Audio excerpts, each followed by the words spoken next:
going to be on a population proportion. When I'm talking about those population proportions, what variable am I using? P-hat. So everything we're doing today is with a p-hat. From before, we know that p-hat is what? How do we find p-hat? X over n. We have all of that if you're looking at your formula sheet. We have all of our data about p-hat. I don't even have the formula sheet handy.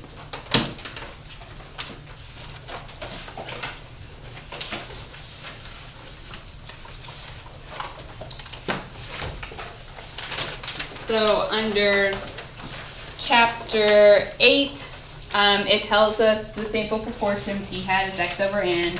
It tells us the mean is p, the standard deviation, square root of p times 1 minus p over n. So we're still using all of that stuff.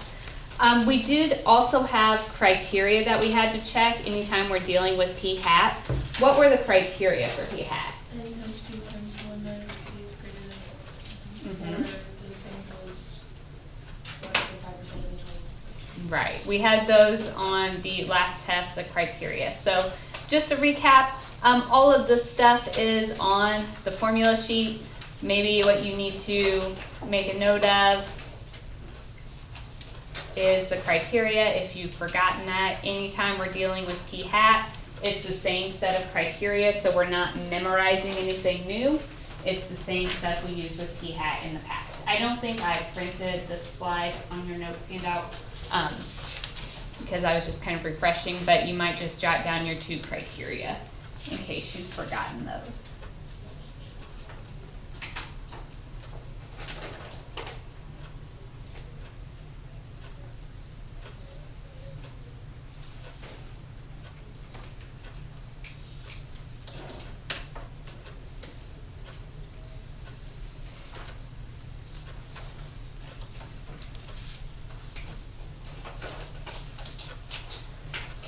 There are a couple of different ways that we can check our hypothesis to see if we believe it or not. So what we're really doing when we do a hypothesis test is we are assuming that the null hypothesis is true, unless I have evidence to prove otherwise. So we will take our alternative and find the probability that that alternative happens. What is unusual? Less than 5%. So sometimes we'll just be looking if it's unusual. Sometimes I may give you a percent and the problem that we're going to look for. So significant, statistically significant, just means the results are unlikely if the null hypothesis is true. So if we are doing something and we get that if the null hypothesis is true, it's only a 2% chance of this thing occurring, then that would be significant. So that would lead us to believe that null hypothesis is probably not true. Okay, because if it was, it would be very unlikely to get the result that we had. So we have 2 main approaches when we're going through this. We'll talk about a classical and a p-value approach. I'm going to show you both of them, and then we'll kind of talk about which one is a little bit easier, which one we prefer, but we'll look at both of them over the next couple days. The classical approach is basically finding how many standard deviations you are from the mean. We know that if you're within 1 standard deviation, then there's a 68% chance of that happening, so that's not unusual. If you're within 2 standard deviations, we know we should have how much of our data in 2 standard deviations? Yeah, you guys remember your empirical rule on the front of your formula sheet? 95% should fall within 2 standard deviations. Within 3 was 99.7. So if it was 4 standard deviations away, that would be pretty unusual. So we could look at it in terms of standard deviations. All right, so here's just a question. I just want to refresh how to write a null and alternative hypothesis. So a researcher obtains a random sample of 1,000 people and finds that 534 are in favor of banning cell phone use while driving. So our p-hat is 534 over 1,000. Okay, that's more than half. So does this suggest more than 50% favor the policy? Or is it possible that the true proportion is less than this? Okay, we want to basically find out, is this unusual or not? So just as a refresher, when we're writing the null hypothesis, we put an H for hypothesis, sub-zero is the null. My variable, here we are talking about the proportion. So my null hypothesis is going to be, we're checking to see if more than 50% favor the policy, so the null would be that it's equal to 50%, so the P is 0.5. The alternative, we do H sub 1, is going to be that the proportion is greater than 0.5. So let's walk through this scenario. Now, in our sample, we got more than 50%. So does that mean that the true proportion is higher than 50% or not? So we have to figure that out. So first thing, we have to check our criteria if we're going to go through this. So remember, we have to do the N times P times 1 minus P has to be greater than or equal to 10. So my N, how many people did we look at? 1,000. The P, that's the null hypothesis proportion, so that's the 0.5 times 1 minus 0.5.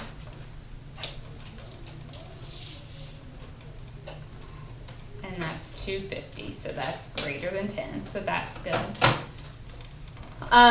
Is 1,000 less than 5% of the whole population? Yeah.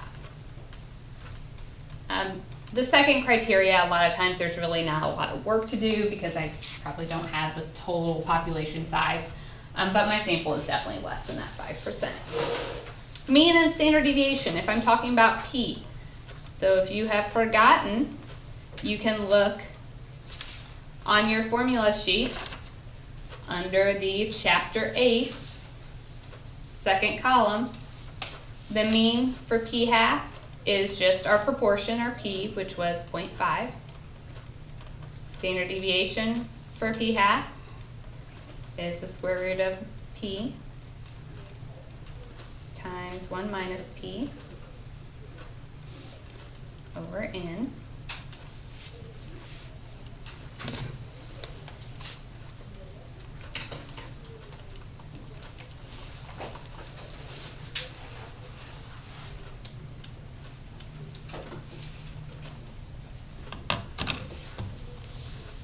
Okay, 0.0158.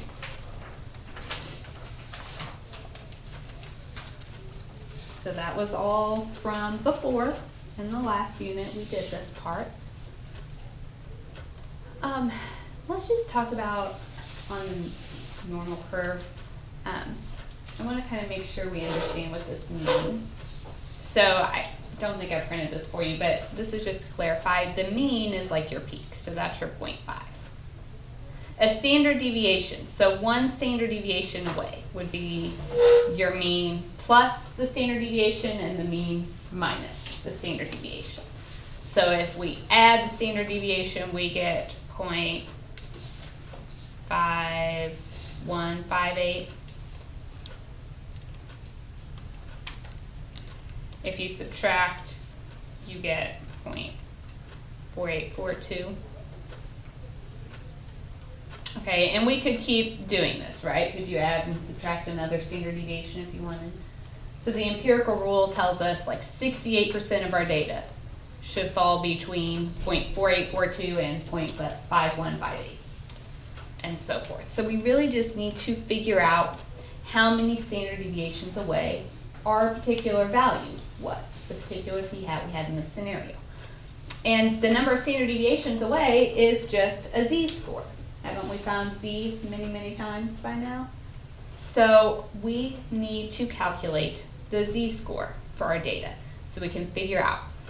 If you are more than 2 standard deviations away, then we will typically reject, because we know within 2 standard deviations, by the empirical rule, we should have 95% of our data, right? So each end would just be 2.5%. So if you're up here or down here, both of those are a less than 5% chance, so you would be in the unusual category. So anything more than 2 standard deviations away, we would reject.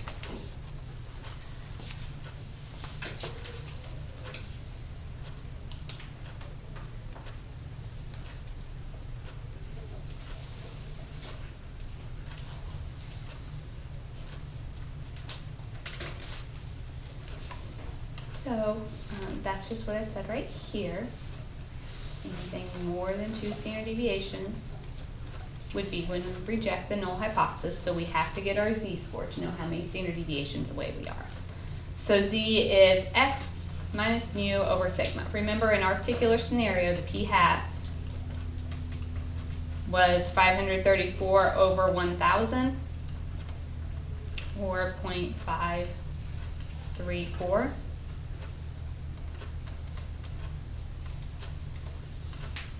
So if we find our z, 0.534 minus 0.5 over sigma.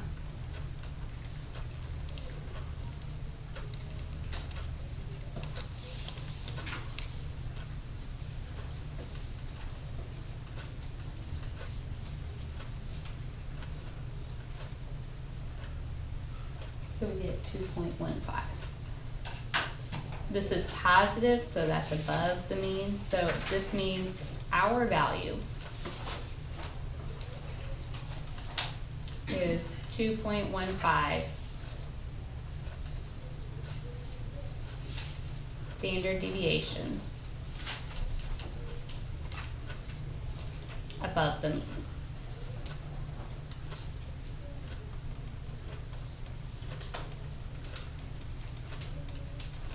So would we reject it or not? I told you we reject if it's more than 2. Is 2.15 more than 2? Yes. So it's going to be very unusual. We didn't actually find the exact probability of this happening. In the classical approach, you don't. You just have to get your z-score, and if z is bigger than 2 or smaller than -2, then you would reject. So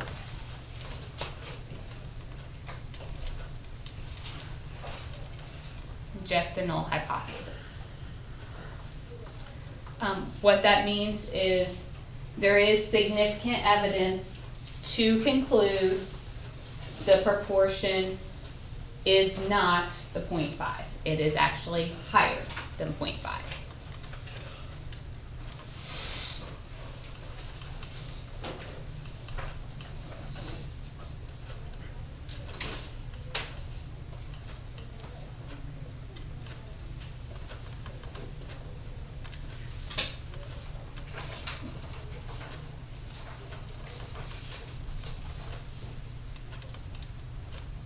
Because that was our alternative hypothesis. The alternative was greater than. And we found out that if the null was true, it's going to be very, very unlikely. So there is evidence to conclude that it is in fact higher than 0.5. All right, so that's how you would do it with the classical approach. Basically all the same stuff that we've already done. Mean, standard deviation, criteria, get your z value, and then we're just comparing it. Would this z put us in the unusual range, more than 2 standard deviations? Right. The second way to do these is a p-value approach. P-value is really finding a probability. And then we know that probability less than 0.5 or 0.05 less than 5% is unusual, and so we would reject. So p-value approach, we actually get a probability. That's what the p-value is a probability of getting this if the null hypothesis is true.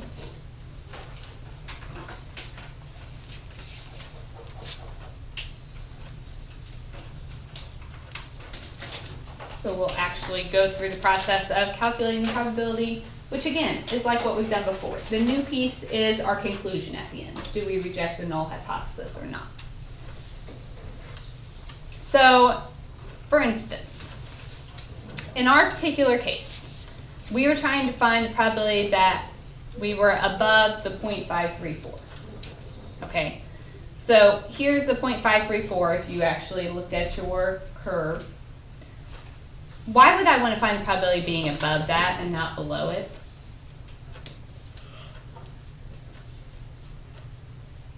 If we reject it, that is the actual part, and if we go below, then that's just the number. Wouldn't, if the mean is 0.5, wouldn't we expect to be below it? Yeah. If you look at your curve, most of this is below. So if I find the probability of being less than this amount, that's not going to give me anything unusual. If I want to figure out if this is unusual, I need to figure out what's the probability that you're over here. So just like before, when we had p's, we turned them into z's, right? And we already found the z for that. What did we get for the z? Was it 2.15? Yeah. So get out your formula sheet. When we're looking at z's, that's our normal distribution. Remember, if you look up at the top, the normal gives you the probability of being less. So how do I find the probability of being above? 1 minus. And then when you look up a z of 2.15,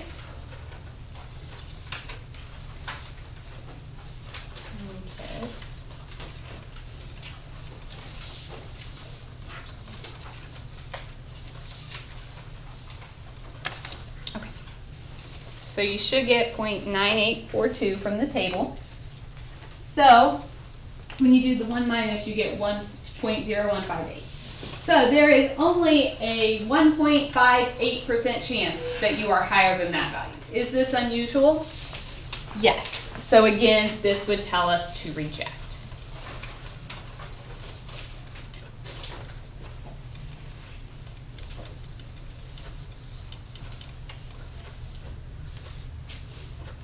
So the actual math that we're doing here is the same as you were doing on your last test. Criteria, mean standard deviation, get your z. Classical approach, you're just looking at that z. More than 2 standard deviations, we reject. P-value approach, you actually find the probability like we did on the last test, and then anything less than 5%, we would reject. All right, it does get a little bit different sometimes depending on which test, if you're doing left-tailed, right-tailed, or two-tailed. Remember, two-tailed was when we had equal and not equal. Left was less than for the alternative, and right was greater than for the alternative. So when we do our hypothesis testing, this kind of breaks down the steps. No matter which approach you're going to take, the first thing you have to do is make your hypothesis. Null and alternative hypothesis, and it'll be one of these 3 scenarios. Step 2 is finding an alpha level. We talked about alpha in the last section in terms of the seriousness of making a type 1 error. We were basically using an alpha of 0.05 in the last examples. 5% is unusual. Sometimes the problem might give you a different one. So it may say test it at the alpha equals 0.01 level, or test it at the alpha equals 0.1 level. So that will be given in the problem. You're not going to have to do a calculation to find the alpha. That part will be given to you. Okay, then the next step depends on which approach you want to take. So if you are doing the classical approach, you have to get your z, and then if it's in the critical region, we would reject. When my alpha was the standard 5%, it was more than 2 standard deviations. But that could vary depending on the alpha level. If I said, you know, this is a really major thing. I am creating a new drug. Do you really want a 5% chance that somebody takes that pill and instantly dies? No, that's pretty high, actually. If you're talking about 100 people and I'm going to give that pill to them and 5 of them are instantly going to die, that's not okay. So 5% is kind of a baseline, but that's not always good enough. Sometimes we need to change that level. So we'll talk about what happens there. And then you compare that with your test statistic. For that reason, I don't really use a classical approach much. I tend to stick with the p-value approach because the probabilities are much easier to interpret. With the p-value approach, we find our test statistic. So we get the z, then we find the probability, and basically then if that is smaller than alpha, we reject. So we don't have to do a lot of other calculations. If my alpha is 0.1, then I reject if my probability is smaller than 0.1. If my alpha is 0.005, I reject if my probability is smaller than 0.005. So for that reason, I will stick with the p-value approach most of the time because it's a little bit easier in terms of the final conclusion. And then, no matter what, I do want you to state your conclusion. So reject, fail to reject, we need to say what's happening there.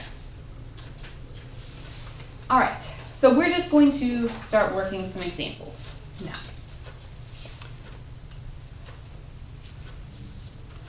So in 1997, 46% of Americans said they did not trust the media when it comes to reporting the news fully, accurately, and fairly. In a 2007 poll of 1,010 adults, 525 say they did not trust the media. At the alpha equals 0.05 level, is there evidence to support the claim that the percentage of Americans that do not trust the media has increased since 1997?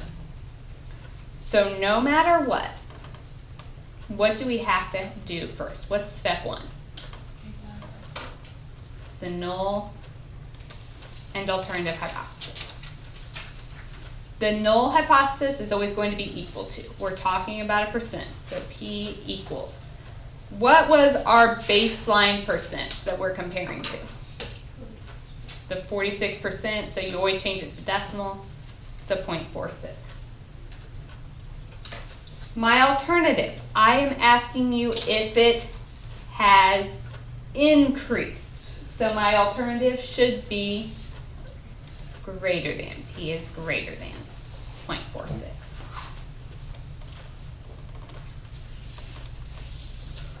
Step two, you don't necessarily have to write that, but what did I tell you what the second step was?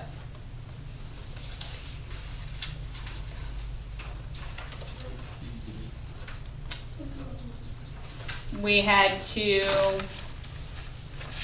on that first slide, right under step one, it said select a level of significance alpha. This is given. What did I say alpha was?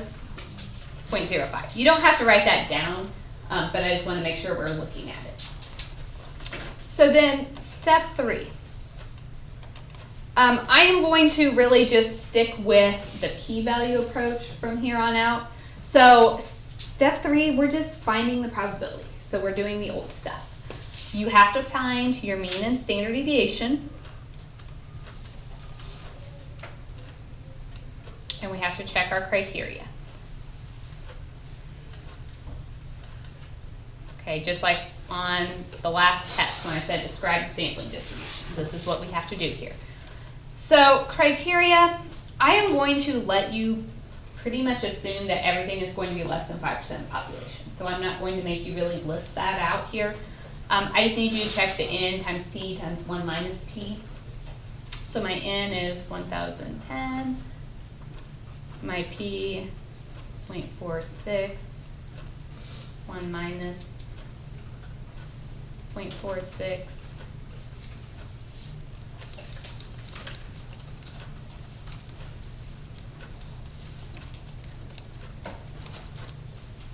And that gives me 250.88, so that's definitely greater than 10, so we're good.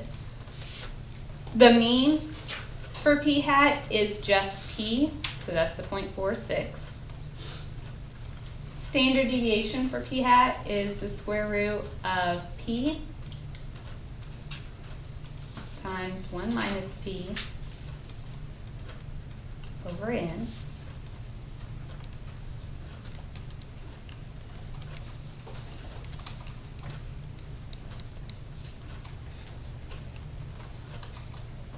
And we'll keep a few decimal places here, so 0.0158.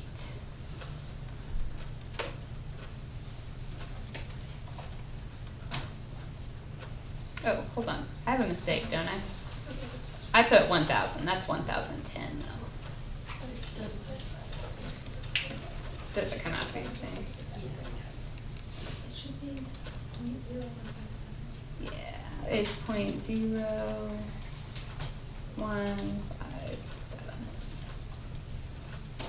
Okay. So far, so good? The new stuff is writing an alternative and null hypothesis. So far, everything else we've done is like normal. So now we have to find a z. A lot of times I will put a sub-zero, just telling me, just a reminder to me, this is the z value if the null hypothesis is true. If you don't put that sub-zero, you're not wrong. It's just finding a z value. So it's our value, which was what? Do I know my proportion in this problem? We need to find it. We had the p hat would be 525 out of 1,010.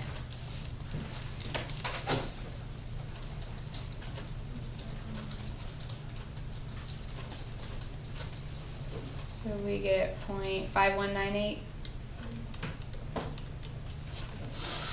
So our value, so 0.5198 minus the mean, 0.46, divided by the standard deviation, 0.0157.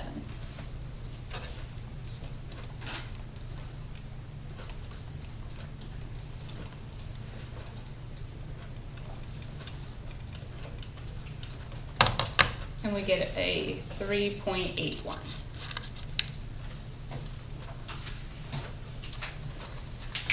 So if I find, do you guys want me to go ahead and show you both the classical and the p-value? I like p-value, but that doesn't mean you necessarily will. Would you like for me to show you both so you can pick what you want to do? I would go with the p-value.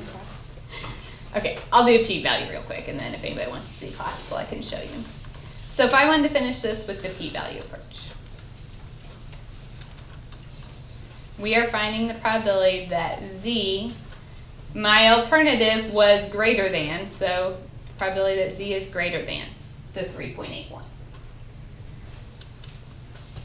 So you go to your table. Do we even have 3.81 on here? No, so the closest we can get, the highest our table goes is 3.49, so we'll just use that. It's our best guess because it doesn't go this high. When I want to do greater than, what do we have to do? 1 minus. So it would be 1 minus the 0.9998.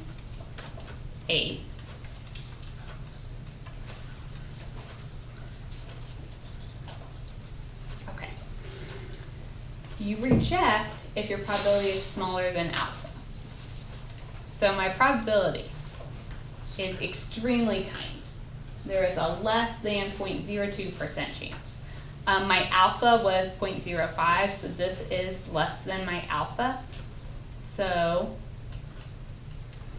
we reject the null hypothesis. There is enough evidence to conclude that the proportion is no longer 0.46. It has increased since then.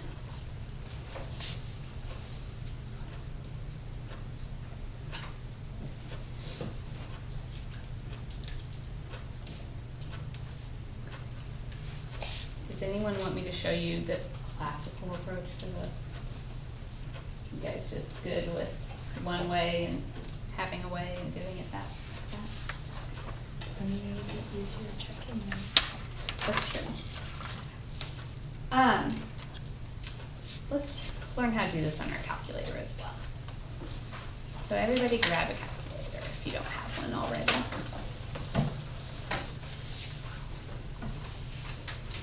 Just like most things that we've done, I'm teaching you a calculator method. That means I'll probably ask you to do 1 or 2 by hand, and then I'll let you use the calculator beyond that. So you won't have to do every problem by hand. We'll use the calculator a lot in this.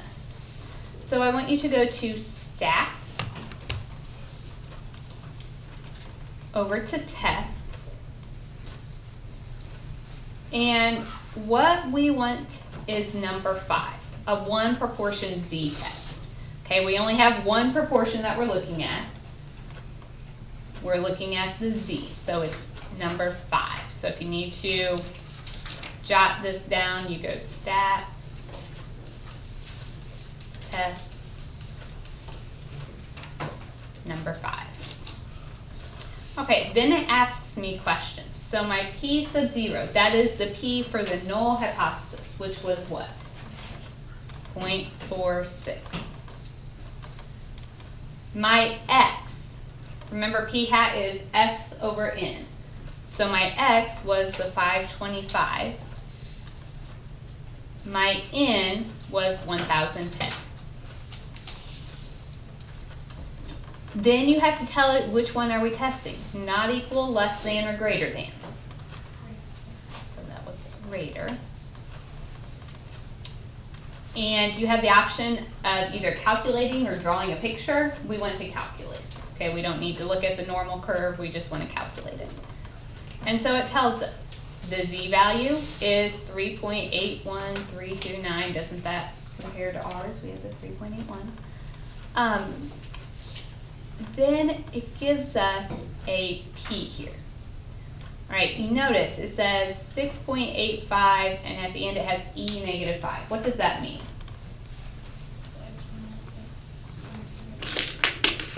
Do you want to watch these? That negative means you move your decimal back 5 spots. So it'd be like 0.40. So like this. Does that match what we had exactly? This is 0.00006. We had 0.0002. Why are they different?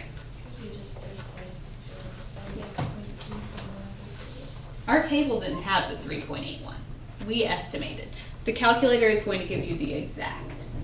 So on a test, I will probably tell you which problems I want you to do from the table and which ones I want to do on the calculator because there is a slight discrepancy. Your calculator uses a more exact z value. When we look them up on the table, we always have to round it to 2 decimal places, so sometimes they don't match perfectly. This is about as far off as they're going to get because our table just didn't work. Most of the time they're going to be pretty close to one another. But then again, we have to make the conclusion, so our alpha was 0.05. So this is definitely smaller than that, so we reject our null hypothesis. All right, let's do another one by hand here. This will probably be the last one I do today, and then we'll finish it tomorrow. So we'll do it by hand, and then we'll check ourselves on the calculator just to practice both options. When asked, is it more important to protect the right of Americans to own guns or to control gun ownership? 46% of all Americans said protecting the right to own guns is more important. A research center surveyed 1,267 randomly selected Americans with at least a bachelor's degree and found that 559 believe protecting the right to own guns is more important. Does this result suggest the proportion feels differently? Use alpha equals 0.1. So we have to start with our null and alternative hypothesis. We're talking about a proportion. The null is always equal to, so the null would be that the proportion equals 0.46.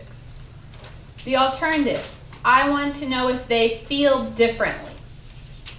So what would that be?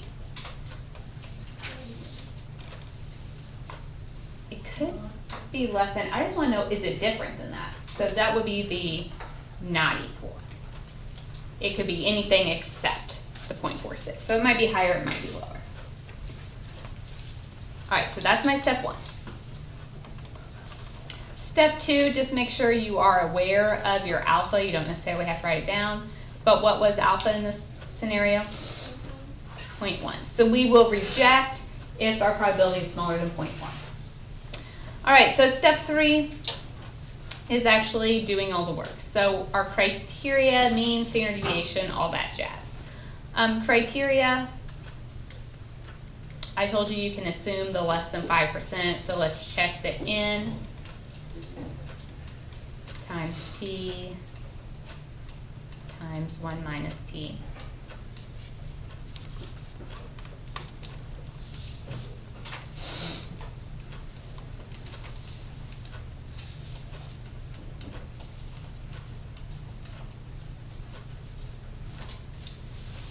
So I get 314.7, so that's definitely bigger than 10.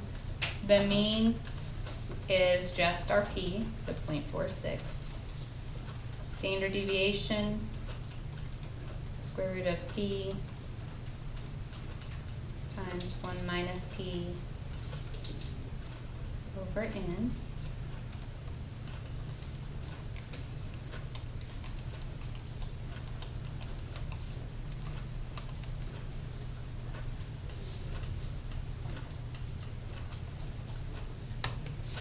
So I get 0.0140.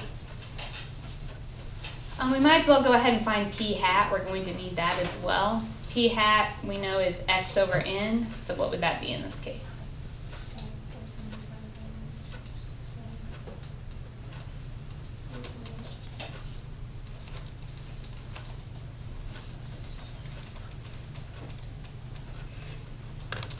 Right, so now we find our Z.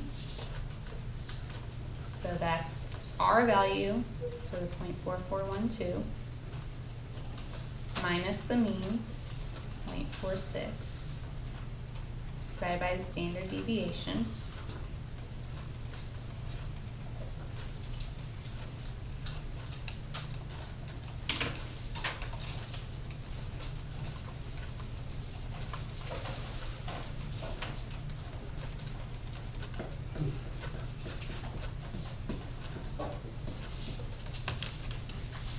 Okay, so we get a negative 1.34. This problem is a little bit different because my alternative is a not equal to, okay? On the last problem, we found the probability of being greater than because my alternative was greater than. If I wanted the probability, if my alternative was less than, I would just have to do less than. For greater, or for not equal, that means it could be smaller or it could be bigger. So what we're going to have to do is find those and add them together. So find the probability of less than and the probability of greater than. But because this is symmetric, these are the same. Would you guys agree with that? So I'm just going to do 2 times the probability that my Z is less than the negative 1.34. The only reason I am multiplying by 2 is my original alternative hypothesis was 2-tailed. We had to get both of those tails.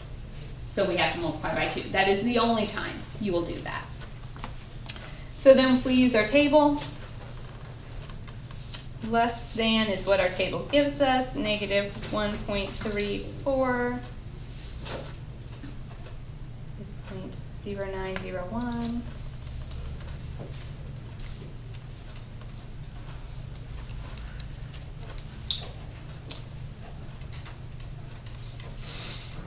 So I get 0.1802.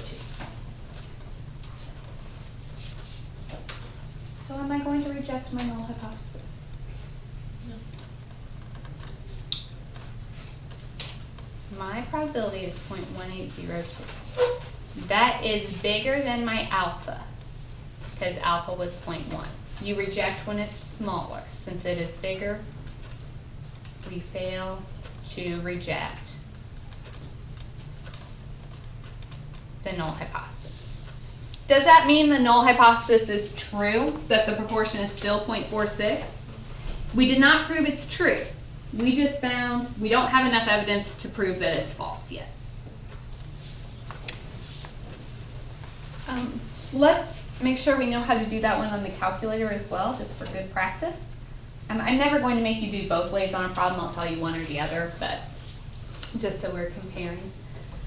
So when we go through this, we do stat, tests, number 5, My null hypothesis was again 0.46. My x this time was the 559. My n, 1,267.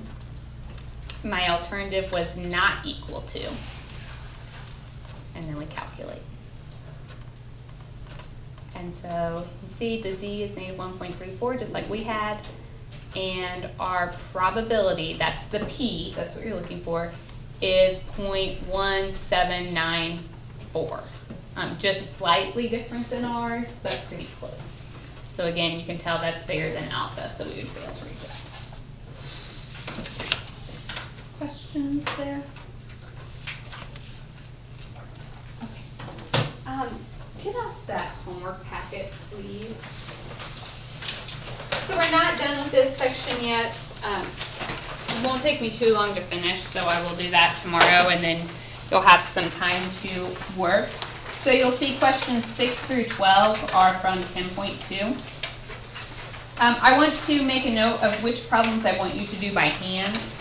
So problem 6, I would like for you to do that one by hand. I think I put on there do by hand, but I just want to stress that. And problem number 8, I want you to do by hand. Now, if you want to do the others by hand, you can, but those are the only ones that you absolutely have to. Otherwise, you can use your calculator on that. And I don't have time to get through another example now, so I'll probably